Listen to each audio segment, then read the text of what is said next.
The impossible species. Vexillar's appendages trembled slightly as he activated the recording device, a sphere of glowing purple energy that hovered before him. His 8 eyes blinked in sequence, a nervous tic he'd developed over his 3 centuries as the Grand Archivist of the Galactic Coalition. Archive Entry 7294B, Subsection Emergent Species of Notable Concern. He began, his voice a melodious series of clicks and whistles that the translator converted to standard Coalition speech. Subject: humans of Sol 3, alternatively designated Earth in native terminology. The recording sphere pulsed, acknowledging the beginning of a new entry. I have delayed making this record for approximately 42 standard cycles, as I wished to ensure the data wasn't compromised. It was not. What follows is, regrettably, entirely factual. Vexillar paused, consuming a mild stimulant from a nearby dispenser, a bluish liquid that calmed his nerves. The Coalition expected precision and objectivity from its archivists, but this particular subject tested the limits of both. To understand humans, one must first understand their homeworld. Earth is classified as a Category 9 death world, a designation shared by only 3 other known planets in our galaxy. The very concept of sapient life evolving in such conditions was considered impossible until their discovery. The archivist pulled up holographic projections of Earth, displaying its varied and lethal environments. Sol 3 experiences temperature variations that would kill most sentient species without extensive protection. From scorching deserts exceeding 50 standard units to frozen wastelands, dropping below -40.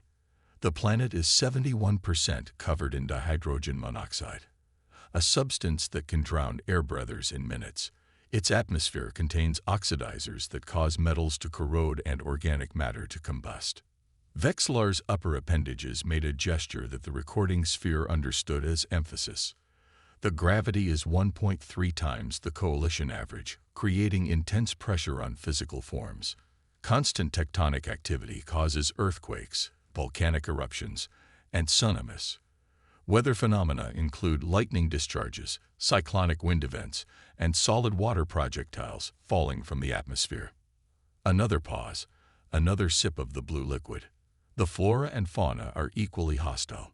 Over 1,200 species can deliver lethal toxins. Microscopic pathogens constantly evolve to bypass immune responses. Predators develop devastating methods of killing, from neurotoxins to razor appendages to specialized hunting behaviors. Vexillar's voice lowered to a whisper, and yet, from this crucible of constant death, humans emerge. The recording sphere pulsed, registering the shift in tone. The first Coalition survey team classified Earth as unsuitable for intelligent development and predicted any evolving species would be limited to reptilian or insectoid forms, adapted solely for survival, with minimal cognitive potential. Vexillar allowed himself a small chitter of amusement. Instead, humans evolved as warm-blooded mammals with exceptional cognitive abilities and a unique combination of traits that defy evolutionary logic. They possess endurance beyond any known species, capable of physical activity for periods that would exhaust or kill others. They can survive catastrophic physical trauma that would be unsurvivable to most species. The images shifted to show humans engaged in various activities across harsh environments. Their thermal regulation system, sweating, allows them to cool their bodies during extended exertion. This, combined with their vital efficiency, made them persistent hunters who could chase prey until it collapsed from exhaustion. A strategy so unusual it was initially disbelieved by Coalition xenobiologists. Vexillar moved to another section of his cluttered archive room, the recording sphere following. Consider the infamous Krabog incident, when the diplomatic vessel crashed on the uncharted moon LV-426. The environmental systems failed. Temperatures plummeted to -30 standard units. The Krag ambassador, a respected diplomat with advanced survival training, succumbed to the cold within hours despite emergency protocols. The human diplomatic aid, equipped with only improvised insulation made from seat cushions, survived for 3 days until rescue arrived. Vexillar's appendages trembled again. When questioned, the humans said they grew up in Minnesota and were used to worse. The coalition medical team found moderate tissue damage, but no life-threatening conditions.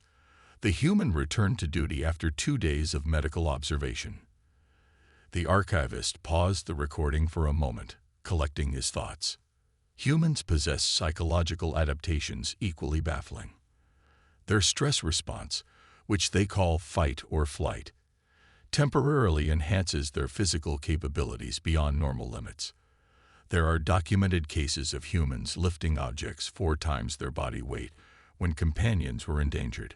One incident report describes a human engineering technician holding up a collapsed support beam weighing approximately 340 kilograms for 7.3 minutes while fellow crew members escaped. Vexillar projected another image, this time of a human settlement built precariously on the side of an active volcano. Their relationship with danger defies rationality. Humans willingly inhabit zones of active geological instability. They participate in recreational activities with significant mortality rates. They deliberately expose themselves to harmful radiation to alter skin pigmentation for aesthetic purposes. Another sip of blue liquid. Perhaps most perplexing is their psychological resilience. Coalition psychologists classify trauma as potentially life-altering events that require extensive therapy. Humans experience multiple traumatic events throughout their lifespan and often display minimal long-term effects. Some even report that these experiences made them stronger, a concept that continues to baffle xenopsychologists. The recording sphere pulsed again, signaling the halfway point of the entry. When humans joined the interstellar community, the coalition expected them to remain within the protective boundaries established for emerging species. Instead, they immediately pursued the most dangerous occupations and colonized environments considered uninhabitable. Vexillar displayed images of human mining colonies on volcanic moons, underwater habitats in methane seas, and orbital platforms skimming the atmospheres of gas giants. The Coalition Mining Guild reported a 43% increase in resource extraction from extreme environments within 2 standard cycles of human integration. When questioned about their methods, human engineers explained they had figured out some shortcuts that bypassed conventional safety protocols. Vexillar's tone became increasingly strained. The incident at Proxima Station demonstrates their abnormal approach to crisis. When the station's antimatter containment began to fail, established protocol required immediate evacuation. The human maintenance chief, designated Miranda Chen, instead manually entered the containment chamber, an environment with radiation levels 300 times the lethal dose for most species. He projected the security footage, a suited figure working frantically amid pulsing morning lights. Chen bypassed the automated systems and personally realigned the magnetic constrainment field using improvised tools. She survived despite receiving radiation exposure that coalition medical science considered unsurvivable. When asked why she took such risk, she reportedly said, "Someone had to fix it." Vexillar paused again, his breathing labored. These incidents propagated rapidly through coalition communication channels, transforming from verified reports into legends, then into myths. Some worlds began to worship humans as divine entities. This Socratic religious order incorporated human adaptability into their creation myths. The militant Vor began offering sacrifices to ensure humans would not turn their resilience toward conquest. The archivist straightened himself, attempting to regain his professional demeanor. While such responses are clearly irrational, they are comprehensible given the context. Humans casually survive conditions that would exterminate other species. They rush toward danger rather than away from it. They improvise solutions that contradict established scientific principles. Vexillar's voice lowered again. The Coalition's leading xenobiologists have proposed various theories to explain human capabilities. Some suggest their homeworld's extreme conditions created evolutionary pressures that forged unprecedented adaptations.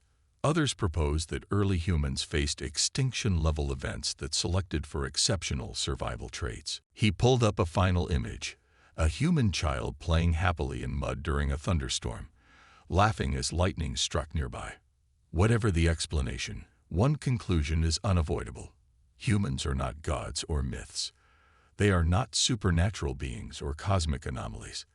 They are simply the product of a world that tried to kill them for millions of years and failed. They emerged from this crucible not merely surviving, but thriving, carrying the marks of their death world in every cell and behavior. Vexillar's appendages made a formal gesture of conclusion. As they expand further into the galaxy, bringing their impossible resilience to new challenges, the Coalition must decide whether to fear them or learn from them. This archivist's recommendation, to be entered into the formal record, is the latter. For if any species can teach us how to endure the unendurable, it is these Deathworlders from Earth. The archivist added a final personal note. They call themselves human. The rest of us call them impossible. The Reckoning.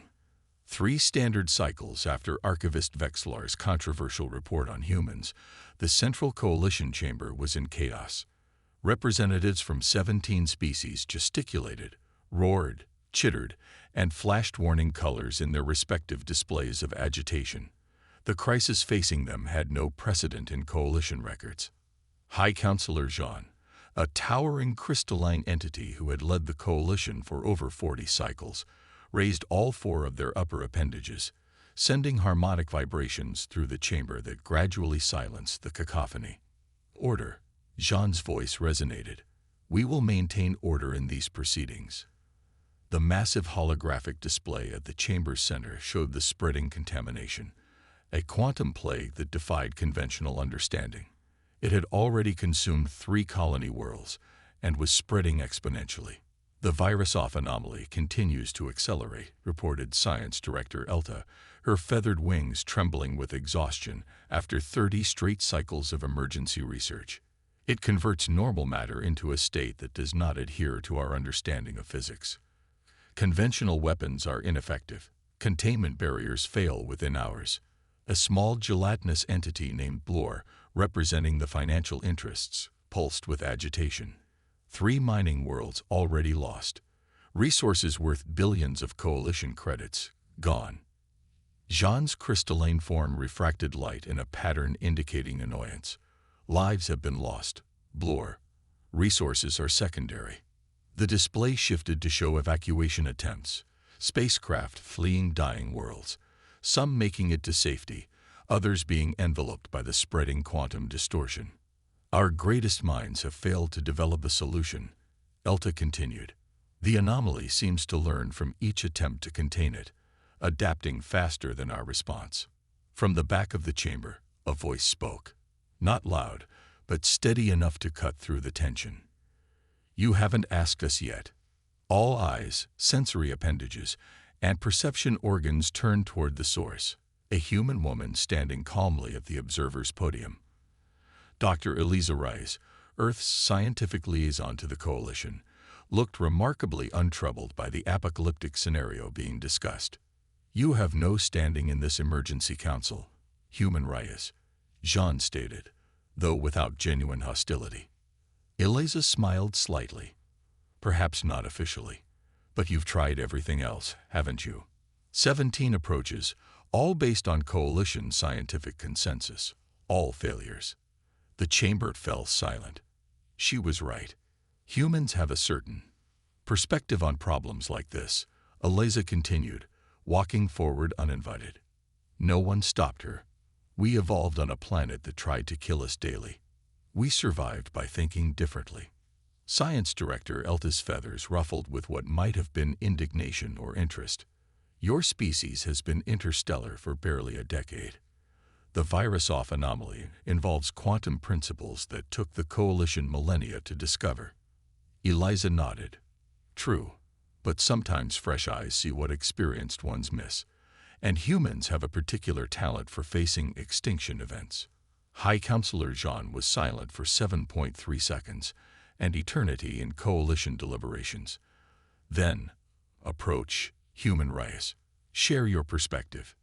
Eliza walked to the central platform, her movements notably efficient in the chamber's artificial gravity.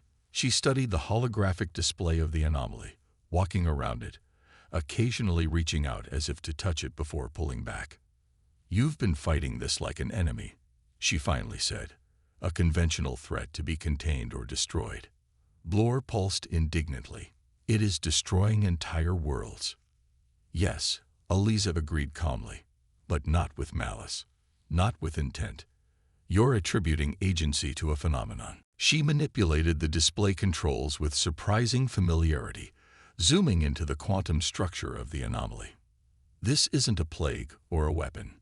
It's an adaptation, an evolution of physics itself." The chamber erupted again until Jean restored order. "Explain," the High Counselor demanded. "The anomaly isn't consuming reality," Eliza said. "It's rewriting it. The rules of physics in our galaxy have been stable for billions of years. What rules can change?" She highlighted patterns within the quantum structure that the Coalition scientists had overlooked. Not destruction, but transformation. "We see something similar on Earth with our climate systems and biological evolution. Stable states that suddenly shift when critical thresholds are reached." Science Director Elta moved closer, her wings now extended in focused concentration. "You're suggesting the fundamental constants of the universe are evolving." "Exactly," Eliza said. "And fighting evolution never works. Ask any species that's gone extinct." "Then we are doomed," Blore stated flatly, his gelatinous form darkening in distress. "Not necessarily," Eliza countered. "On Earth, we learned something important about adaptive systems. You can't stop them, but you can guide them." She pulled up her personal data device and connected it to the Coalition system. New simulations appeared, models that Coalition scientists hadn't considered. "We don't need to destroy the anomaly. We need to complete its transformation in a controlled way." For the next 3 hours, Eliza outlined a plan so audacious that several Coalition representatives had to periodically leave the chamber to compose themselves. The human proposal involved deliberately accelerating the quantum transition in a contained area, creating what she called a firebreak in reality itself. "This is madness," Science Director Elta eventually said, though her tone suggested fascination rather than dismissal. "You're proposing to intentionally create a more powerful version of the very phenomenon destroying our worlds." "Controlled burn," Eliza replied with a shrug. "On Earth, when wildfires threaten, sometimes we fight fire with fire. Burn out the fuel in advance on our terms." "And who would implement such a plan?" Counselor Jean asked. "The quantum energies involved would destroy any known form of matter." Eliza smiled again. "We've already volunteered. A human team. We've been working on this since the anomaly first appeared." The revelation sent another shock through the chamber. Without Coalition authorization, without even informing the galactic community, humans had been developing a response to a crisis that the most advanced civilizations considered unsolvable. "Impossible," Blore stammered. "The radiation alone would kill us." Eliza finished for him. "Probably. But Earth history is full of people who died saving others. We call them heroes." She displayed images of the human team already assembled. Engineers, physicists, and what she called professional problem solvers preparing specialized equipment on a vessel named Sacrifice. 7 volunteers, she explained. "The math says at least some of us shouldn't survive. We're okay with that." The chamber was silent now, not from enforced order, but from genuine shock. "You would die for species not your own?" Jean finally asked. "For worlds you have never visited." Eliza looked genuinely puzzled by the question. "Wouldn't you? If you could?" Before Jean could answer, alarm signals blared throughout the chamber. The holographic display updated to show the anomaly had accelerated again, consuming a 4th world. Evacuation efforts had failed. Millions more lives lost. "We're out of time," Eliza said simply. "Approve or not, we're launching in 6 hours. I just thought it would be better if we coordinated. What followed were the most condensed emergency protocols in coalition history. Resources were allocated, ships repositioned, and populations evacuated from the projected intervention zone. All while the human vessel Sacrifice, a name that disturbed many coalition species, prepared for what most considered a suicide mission. The quantum firebreak procedure began 5.8 hours later. Coalition observation posts captured what happened next, though much of the data was corrupted by the reality distortions. The Sacrifice entered the leading edge of the anomaly, its hull immediately beginning to transform under the quantum effects. But instead of being consumed, the vessel activated what Eliza had called the catalyst, a device humans had apparently been developing since they first encountered theoretical models of quantum instability decades earlier. What happened next defied conventional description. The anomaly seemed to fold in upon itself, the transformation accelerating, but in a pattern guided by the human intervention. Where there had been chaotic consumption of reality, there was now something like a controlled implosion. For 37 minutes, all contact with the Sacrifice was lost. Coalition vessels maintained their distance, observing as reality itself was rewritten within the intervention zone. Then, just as the Coalition's predictive models indicated total mission failure, a transmission broke through. "This is Sacrifice," came a strained human voice. "Firebreak established. Anomaly contained. Request pickup. We've got 3 survivors." The immediate aftermath was documented extensively in coalition records. The anomaly had indeed been contained, not destroyed, but transformed into a stable bubble of altered physics that no longer expanded. 4 human crew members had perished, their sacrifice preventing the deaths of billions across countless worlds.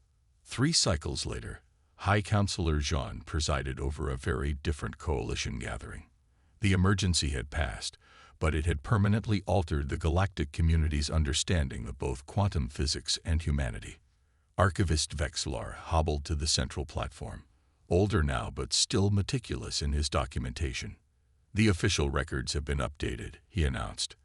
"The virus-off anomaly is now designated as contained with appropriate memorial markers for all lives lost." He paused, his 8 eyes blinking in that familiar sequence. Additionally, the Coalition Science Directorate has formally reclassified humans. No longer are they designated merely as emergent species of notable concern. They are now classified as essential coalition partners, with all attendant privileges and responsibilities. From her position in the new Human Embassy section, Dr. Eliza Reyes, now bearing radiation scarring across the left side of her face, nodded quietly.